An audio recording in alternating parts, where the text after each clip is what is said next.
Good morning, everyone. Welcome to the last session of daily meditations with our guiding teacher, Christine Kupfer this week. I hope you've enjoyed this final week on the theme of fear and fearlessness. And we'd love to hear what you've been learning about your practice in relation to fear. There's an opportunity to share in Sangha Live Connect as we close the month and wrap up and move on to new themes next month.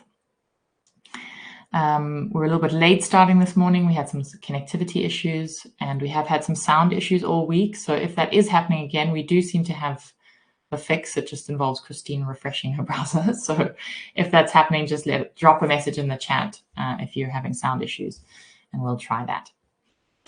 So we'll have a talk, we'll have a little bit of meditation, and then we'll have some time for questions and answers at the end of the session. Please hold your questions right till the end and then just type them in the chat. You can write the word question in caps at the beginning, and then that helps us differentiate questions from other comments. And Friday is traditionally Dana Day in the Sangha Live community at the end of the week of daily meditations. It will be a great opportunity to practice everything we've learned about fear this month, because often when it comes to money, we have a lot of fear responses that come up. So interesting opportunity to sort of feel the appreciation for the teachings that you've received this week with Christine, and then feel the generosity for what you might want to offer. And then also notice maybe when fear comes in, when there's that sort of scarcity thinking, like I won't have enough if I give in this way, or what will people think of me if I give this much, or I'm giving too little, etc., etc. So all really ripe terrain for us to practice with. And we are very appreciative of your offerings. And today's the last day to offer generosity to support Christine for her teaching, her livelihood. So if you would like to make sure that whatever you offer is shared with Christine, you'll be supporting some of Sangha Live's running costs, and then the Dana also goes to Christine. That's up until midnight. You have to give up until midnight UK time today. Anything after that then moves on to the next teacher. People aren't always aware of that, so just so you know. Okay, and to donate, it's sangha.live/donate, and I'll put the link in the chat as well. All right, thanks everyone, and see you soon. So, hello friends, hello everyone, welcome. I hope we won't have too many sound issues today. There will maybe be a little delay, we will see, in my voice. So yes, as Faith just said, we're exploring today the last day of our theme, Fear and Fearlessness in Times of Uncertainty. So yeah, through this week we explored presence as an antidote to fear, 6 steps to free oneself from fear-based thoughts, daring to feel our feelings. I see I just froze on the screen. I hope it will come back. And yesterday we explored not knowing, crossing the threshold into not knowing. Yeah, today I would like to explore refuge. In this uncertain and unpredictable life, sometimes it's just too much. We get overwhelmed. We don't have any resources left. We need refuge. In the Dhammapada, a collection of the Buddha's words, mind is described like this: flapping like a fish thrown on dry ground It trembles all day, struggling. So those words say it all. Fear, overwhelm, trauma.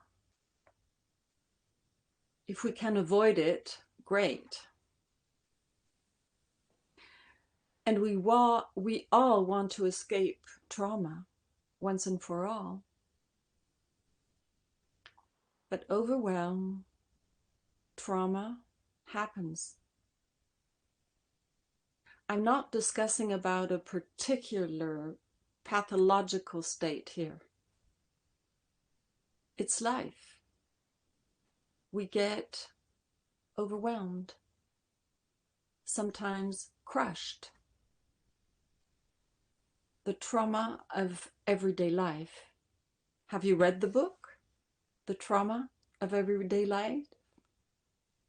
Written by Mark Epstein, a psychiatrist living in New York.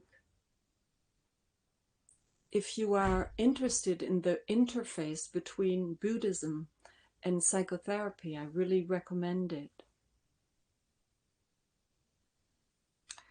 So I think it's in the first chapter of the book. Epstein discusses what Buddha calls realistic view. And so he proposes to see trauma as a fact that happens to everyone because it's part of the precariousness of life, of human existence. So Epstein writes, trauma in any of its forms is not a failure or a mistake. It is not something to be ashamed of. It is not a sign of weakness and not a reflection of inner failing. It is simply a fact of life.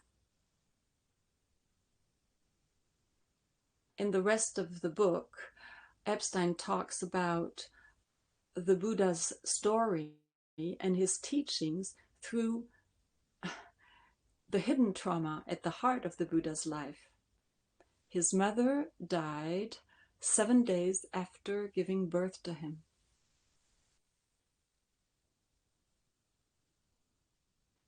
Anyway, all this to say that fear, overwhelm, trauma, it's part of the deal. And this territory also has its value. I am not saying that it's easy. I'm not minimizing anything. But the value I found in this territory lies in the recognition that we can no longer rely only on our own strength, our own assets, our own talents. We can no longer rely solely on our self. It doesn't work anymore. So where is the refuge? In the Buddhist tradition, I'm sure you all know, we have the 3 refuges, the 3 jewels. Taking refuge in the Buddha, in the Sangha, in the Dharma. When I'm overwhelmed by life, these three refuges, these 3 jewels are especially helpful. So I take refuge in the Dharma, studying the Dharma, the teachings, reading books, inspiring poems, listening to Dharma teachers. But above all, I inquire in myself. I ask my deep wisdom, what is the teaching? What is the Dharma here for me in this situation of my life? What is the teaching? It's about getting out of the victim state. There's always an opportunity in every situation.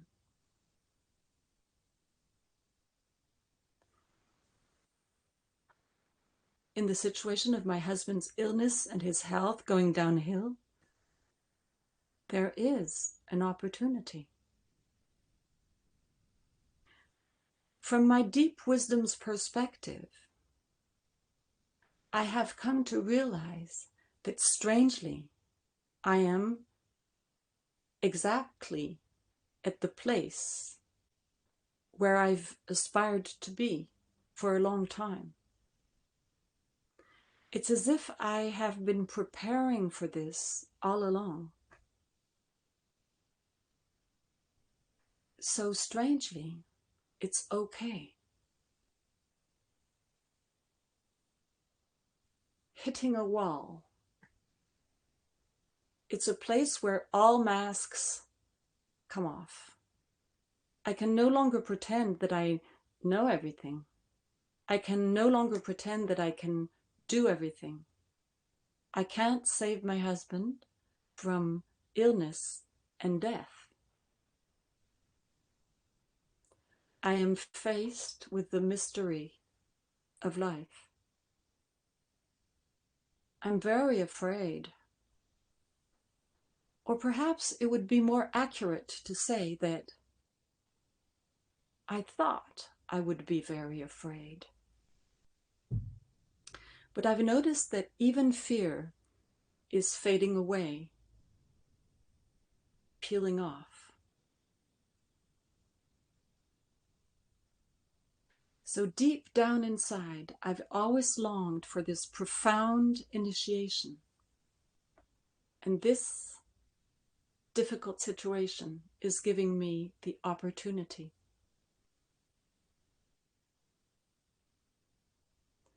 I take refuge in the Sangha, in the community. I can't do everything on my own.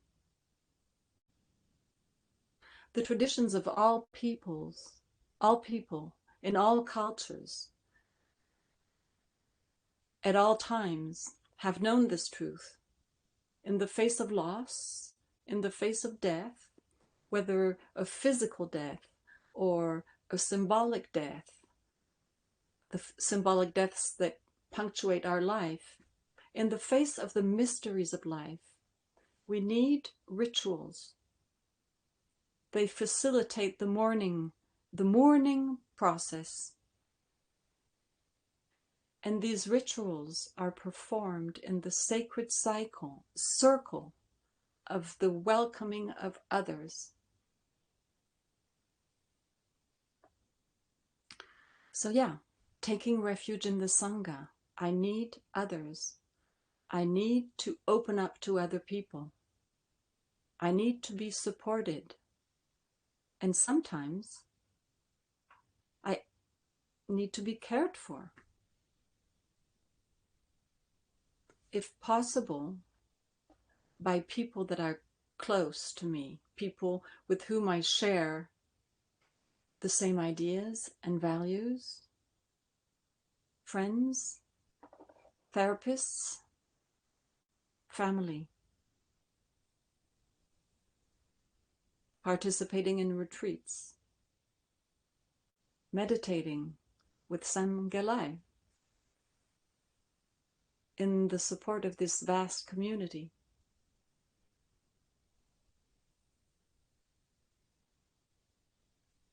As a human being, we are relational in nature, by nature. We need community. I take refuge in the Buddha. And today I would like to particularly focus on taking refuge in the Buddha. Not the historical Buddha, the Buddha within us.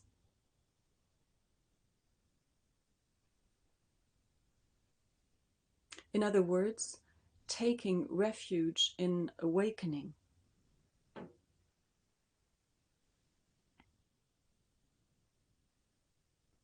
I'm sorry, I'm just noticing that I have frozen for a long time now, and I'm wondering what is going on.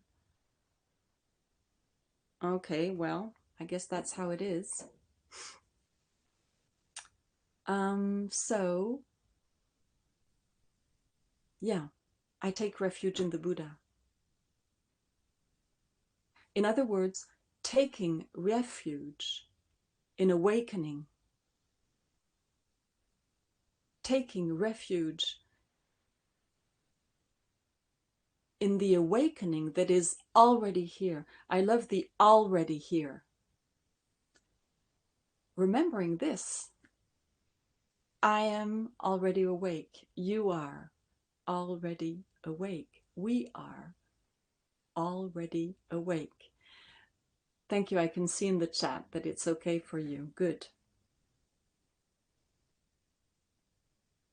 So taking refuge in the Buddha right here is putting ourselves in the arms of the Buddha, our already awakened state. And when we take refuge in the Buddha takes refuge in us. When we embrace our true nature embraces us. You can call it what you like. Buddha, true nature, Christ, life. The most important thing is this notion and experience that we all have already had, the state of being already awake. Perhaps it was only a glimpse or a touch, but this glimpse and that touch leaves us with an unforgettable fragrance. Perhaps it was in meditation, or once when we were immersed in nature, or making love, or in contemplation of an artwork. We are only one step away from knowing our true nature. So remembering this, when I take refuge in the Buddha, I ask myself, how is it to be awake right here in the middle of this situation of my life? How is it to be awake? Get me right here. The question is not, what is the awakened state, which would bring me in my head trying to figure it out. The question is, how is it to be awake right here? It's like a koan. We're not searching for the answer. We stay with the question. We pause. We let the question settle in our body. We let the question settle in our heart. We let the question settle in our mind. How is it to be awake right here? And perhaps the question will act. The question in itself will act from within. Perhaps on a subtle level, it will provide a clue, a hint, a lead, bringing about a mutation in the form of some relief. And when we feel relief, let's bathe in that sensation of relief. Or perhaps it'll be just like, a subtle space opening up. And if that happens, resting, appreciating that space, that opening. Perhaps a feeling of warmth will arise. And in that case, appreciating the warmth that is seeping into the gaps, the interstices. I don't know how to say that in English. Maybe the word doesn't exist. So, how is it to be awake right here? Let the question sinking and wash over you and flow with the breath. In the notebooks of Malte Laurid's Bridge, the poet Rainer Maria Rilke writes, "Only one step, and my deep misery would be beatitude."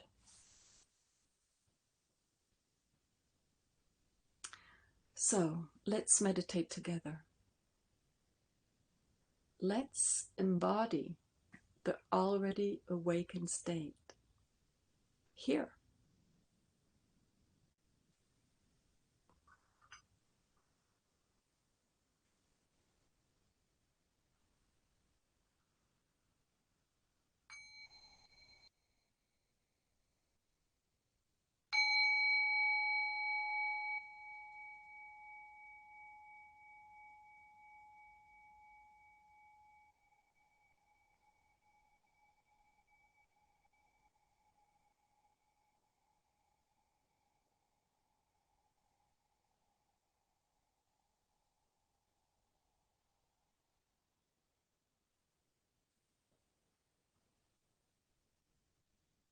So let's settle. Let's ground right here.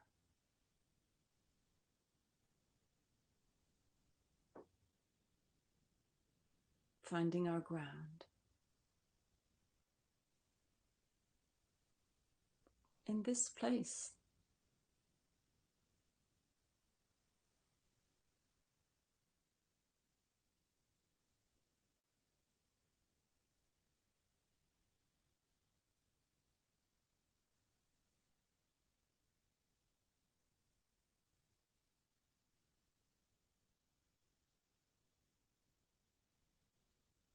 Body heavy, large, stable.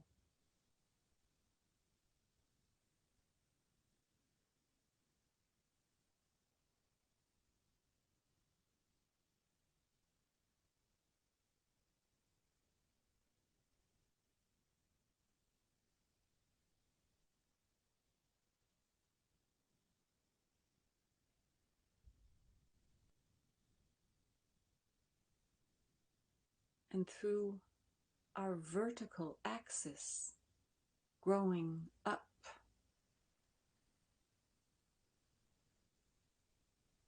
touching the sky.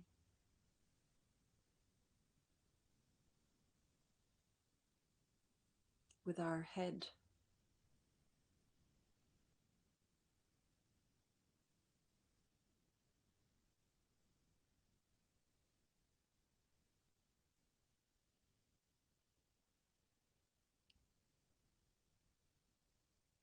body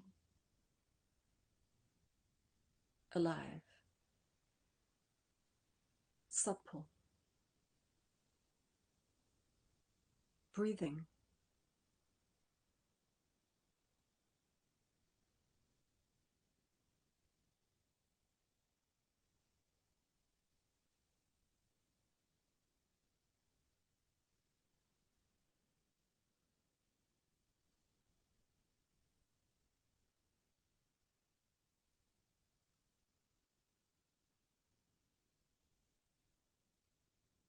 feeling into the richness in our belly.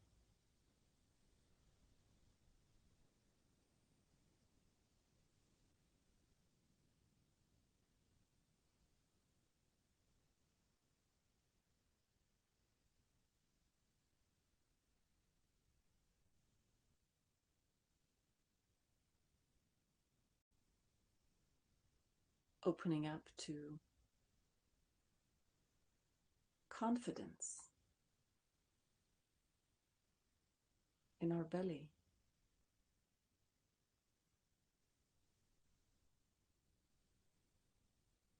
Chest open.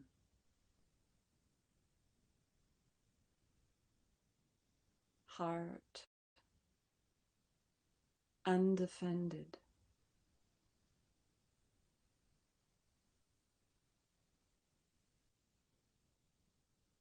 Spacious mind.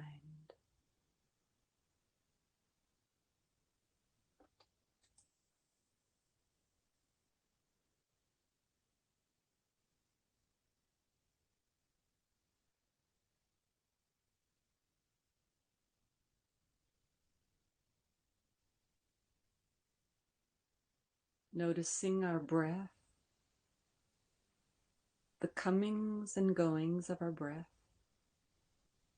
streaming through this openness.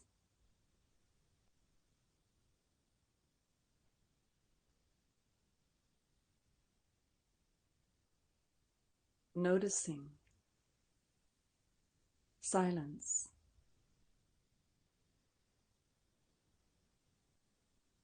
And sounds streaming through silence.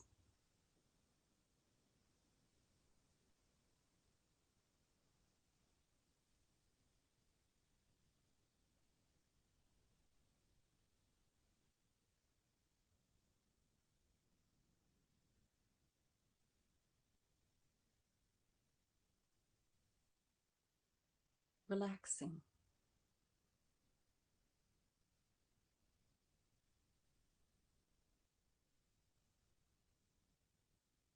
We are already awake.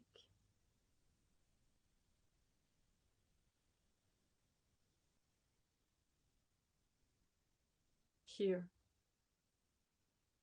as it is now.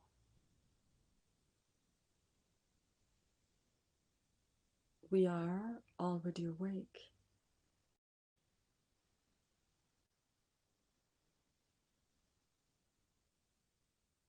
Nothing to do, nowhere to go.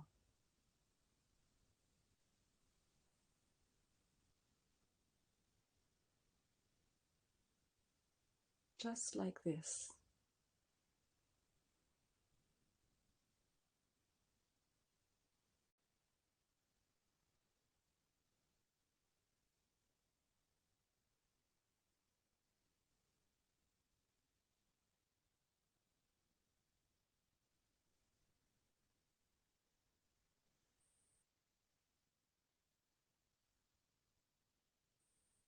And we can ask ourselves, if we wish, the question,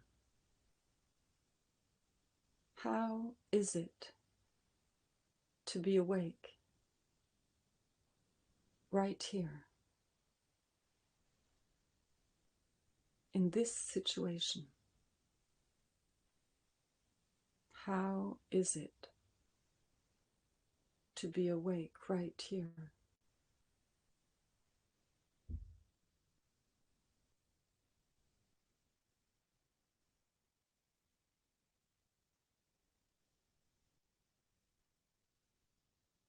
Dropping the question.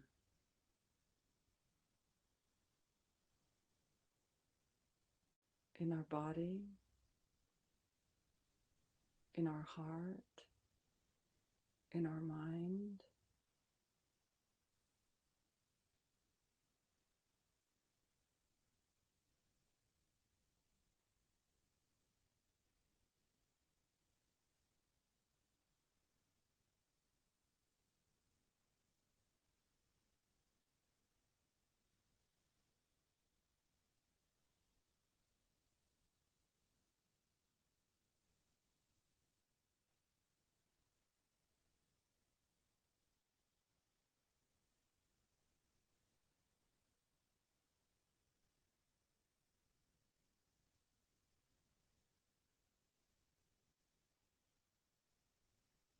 How is it to be awake?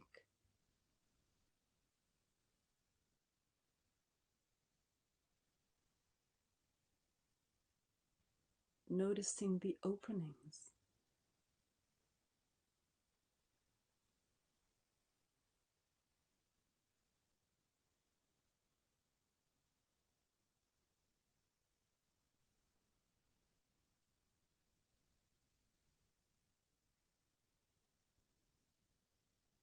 Noticing the movements, the inner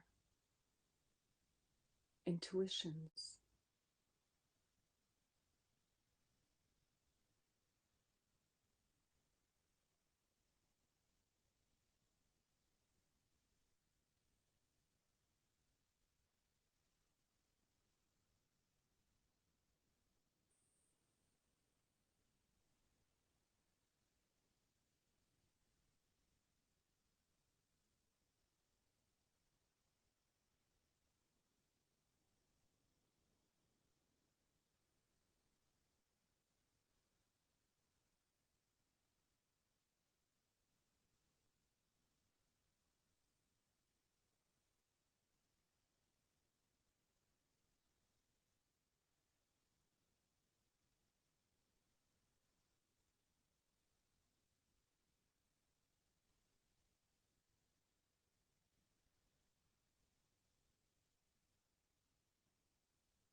Remembering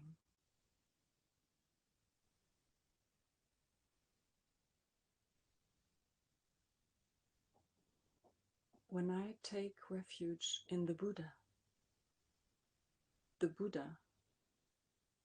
takes refuge in me, here.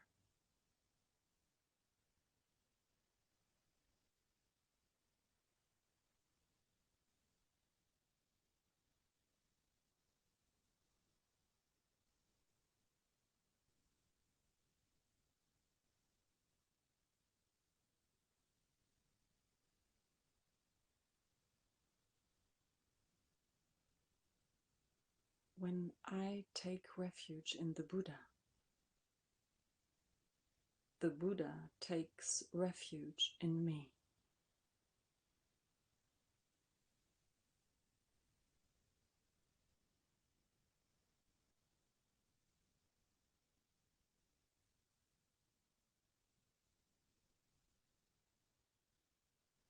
Noticing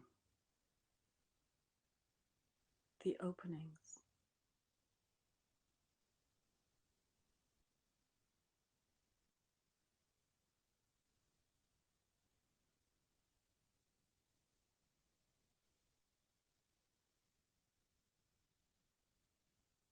Perhaps the warmth.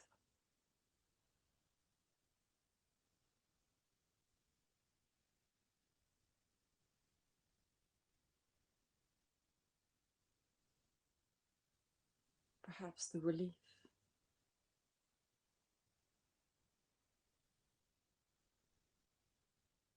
Turning towards the gold.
right here, letting all the masks fall.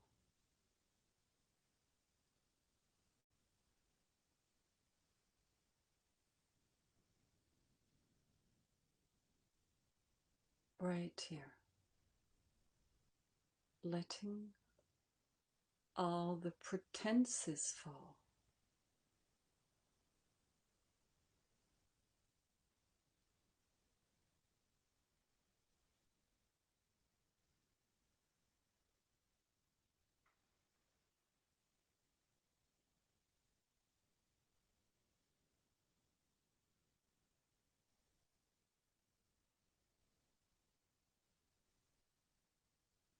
Welcoming the already awakened state here. How is it?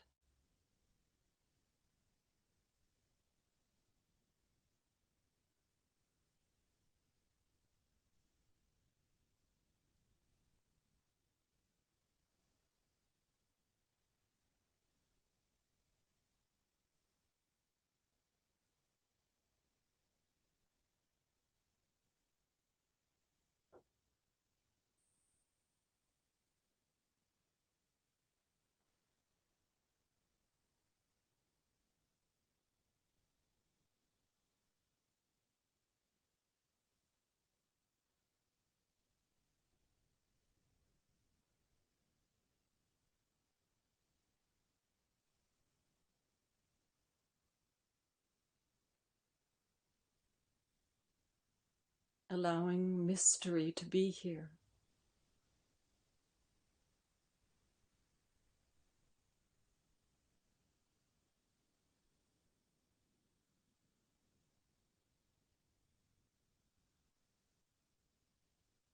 We don't need to know it all.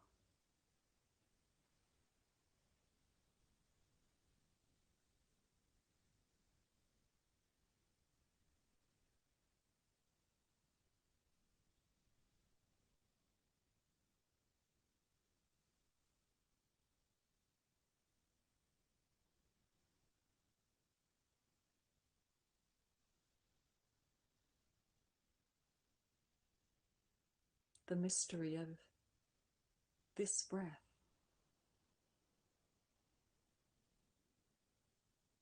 Coming and going.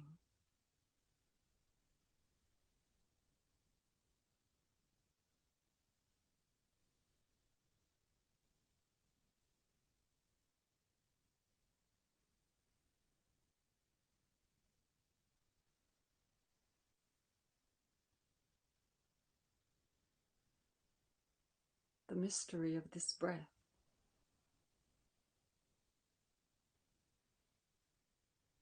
Leading us into the unknown.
How is it to be awake right here?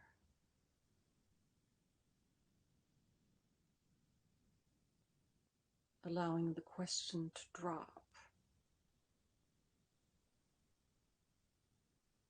down in our body.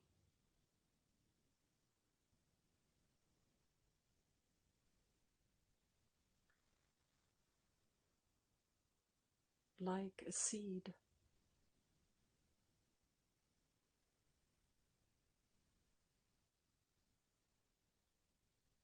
that is blossoming.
May we all know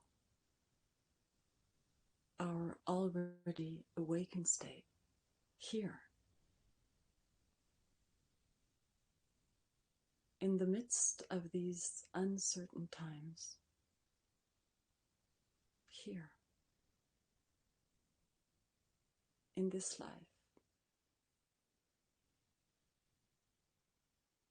in this cruel and beautiful life.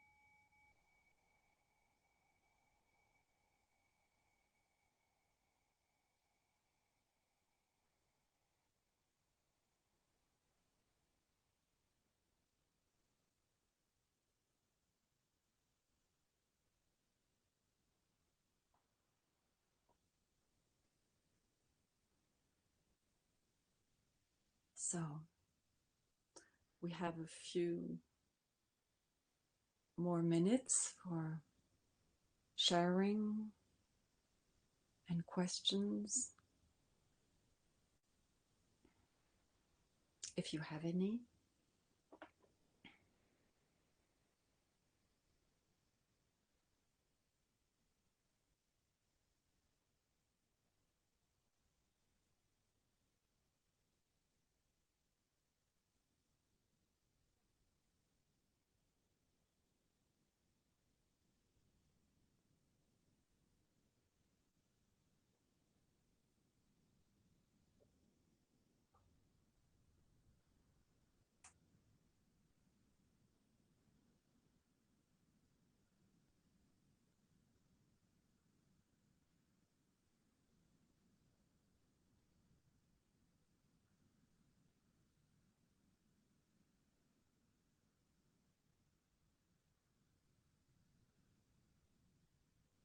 Yeah, and if nothing comes up, that's fine.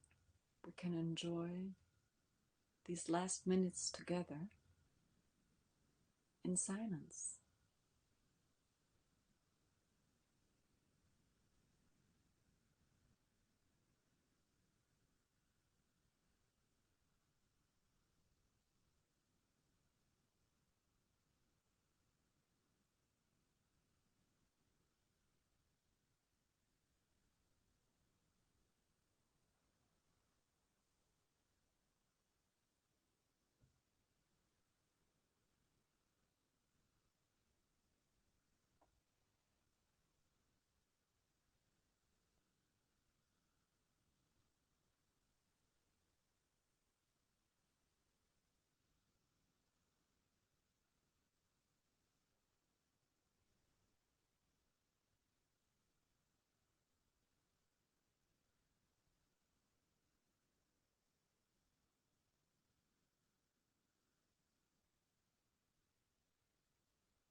So I'm reading your words in the chat, and yes, thank you so much to you and for your words. It was really good for me to be with you this week, to share with you.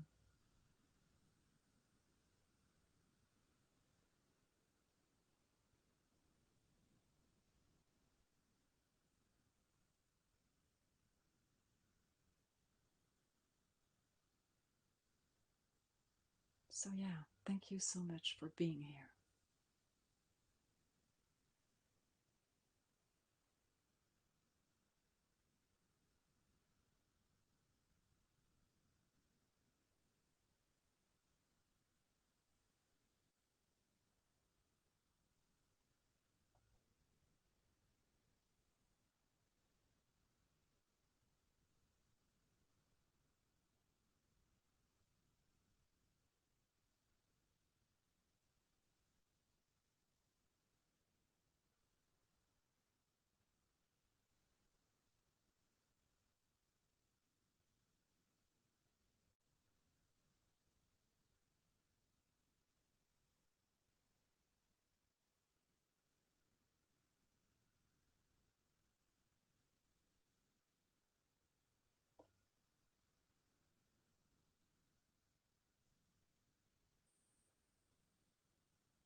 Hmm.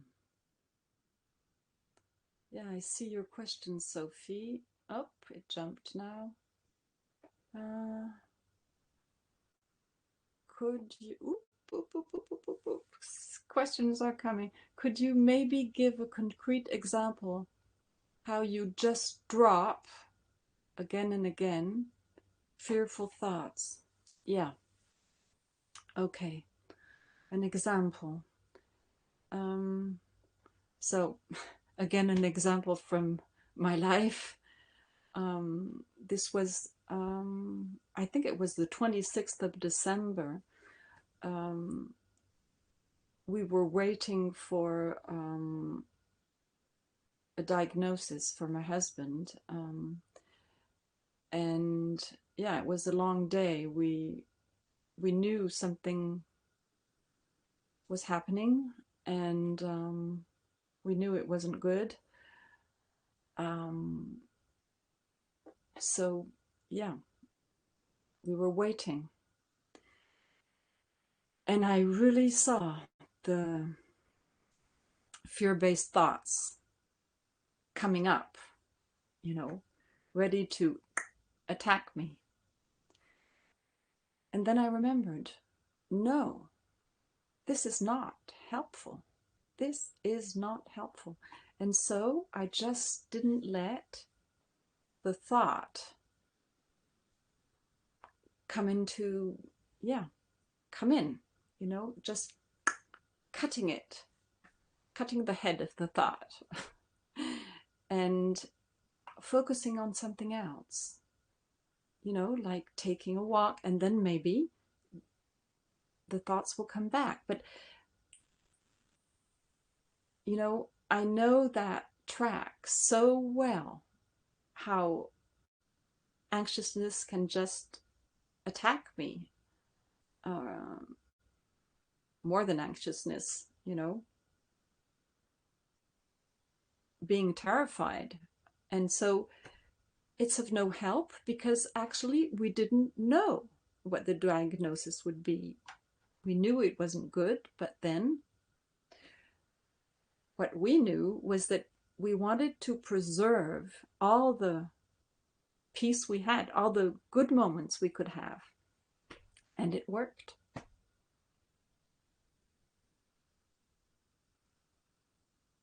So again, we have to practice this, We have to know our fears well. We have to know how they operate, how they, put their grip on us. And when we know that well, and we have to be precise, because, one fear is not another fear. We have to really look into this in a very precise way. And when we know them, we can drop them. When we know that they're not helpful, just drop them. Cut their heads off. Yeah. I think I saw another question, and we still have 1 minute. Yeah. Tim says, I am often struck in Sangha sessions and when thinking about Buddhist teachings that it feels like a hunt for the paradox, where we explore the border between stillness and movement, breath in and breath out, change and acceptance, seeking and not seeking. Does this have any resonance for you that you could discuss? Yes, I agree. This is all very paradoxical. I won't have time to discuss it. What I could suggest is just, staying with the paradox, not trying necessarily to figure it out, but just, exploring it.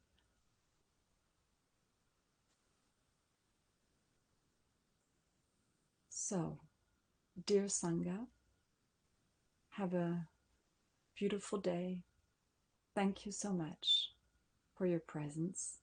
Thank you for your dana.